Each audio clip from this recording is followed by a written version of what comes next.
from break, and we spent a little bit of time discussing a good argument, which means that it would be plausible to your hearer. Your hearer would be somewhat of a skeptical, agnostic audience. It would be plausible to your hearer, and it would be valid.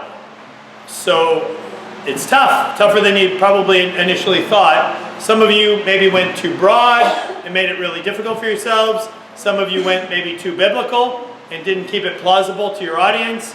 Maybe you hit a sweet spot. But I know I heard one as I was walking around. And let me ask the guys back there if you want to lay out your premises and conclusion for your resurrection. You can just stand and shout it to us. People were willing to die for their faith, for their belief that Jesus rose from the dead.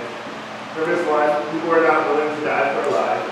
Premise 2, people died for their claim that Jesus rose from the dead. Therefore, Jesus rose from the dead. All right. So, premise. People are only willing to die for something that's true.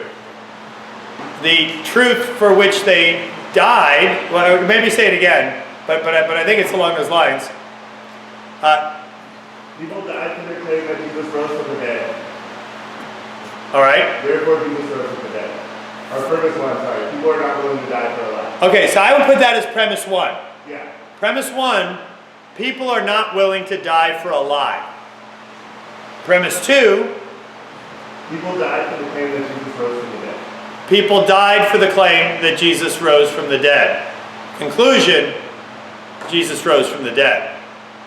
So, or at least a lot of people believed that Jesus rose from the dead, which is close enough to giving some corroborating. So, no one is willing to die for a lie. Many people, including the authors of our New Testament, died for the belief that Jesus rose from the dead. Therefore, Jesus rose from the dead. All right, very good. Anybody else have one? Yep. Jason, what do you got? Talk loud. You got a fan next to you.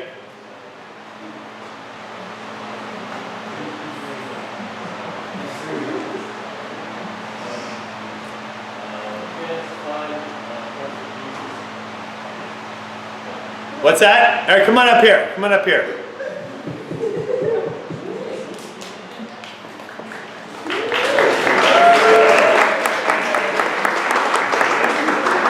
Jason Coe, ladies and gentlemen. All right, get your mouth right up on that microphone. Okay.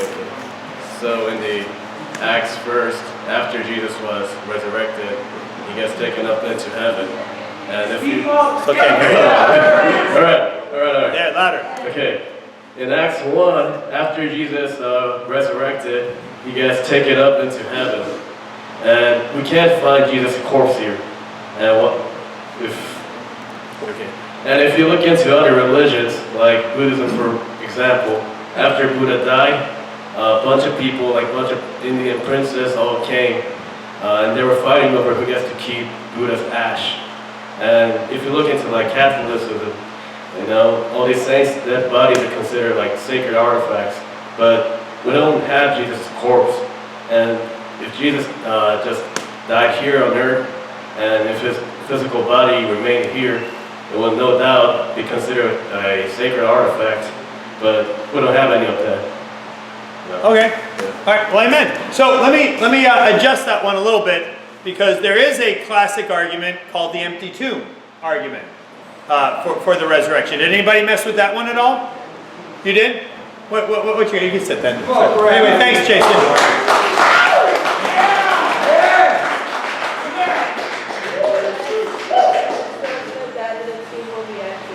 If the tree was empty and Jesus rose from the dead, or the disciples moved his body. There was a guard at the tomb, so the disciples then moved the body, therefore Jesus rose from the dead. All right, so if the tomb is empty, then either Jesus rose from the dead or conspirators moved his body. The tomb was guarded by professionals, which kept anybody from moving the body. Therefore, Jesus rose from the dead. Good one. All right, so the first premise is, it's got to be one of these options. The tomb is emptied, either somebody moved him or he rose. Premise 2, guards were stationed so that nobody could ever move him. Therefore, Jesus rose. Yeah. I have premise 1. Saul would not stop killing Christians without divine intervention. Premise 2. The resurrected Jesus appeared to Saul in a vision. Premise 3. Saul went from killing Christians to being a killer Christian. Therefore, Jesus' resurrection was enough evidence to convince his biggest opponent. Okay, great one. All right, very good. And I like the way that you structured the argument. So, fantastic. That's a really good one. I'd write that down. Yeah. The resurrection is either a metaphor, fabrication, hallucination, or real event. Okay, well, this is a really good start. I want everybody to key in. So the resurrection, okay, this is, and premises can be more than one thing, which is why I think this is so good. The resurrection is either a fabrication, a lie, a hallucination, a legend, metaphor, or a real event. Okay? The physical body of Christ was guarded by soldiers and was reported missing, and so it cannot be a metaphor. Okay, second premise, the physical body was guarded, yet missing, so it cannot be a metaphor. Many of the apostles, including Paul, were martyred for their testimony, so it's unlikely that it was their fabrication. Okay, so many of the witnesses died for the testimony of this, so witnesses would not die for a lie. It is impossible for hundreds of people to have the same hallucination, so it's unlikely that they all had the same hallucination. Gotcha. Group hallucination is extremely unlikely. Therefore, it is most probable that resurrection was a real event. Okay, great. Great. They took all the arguments, put them together as options, and that was fantastic. Good job, guys. Come on.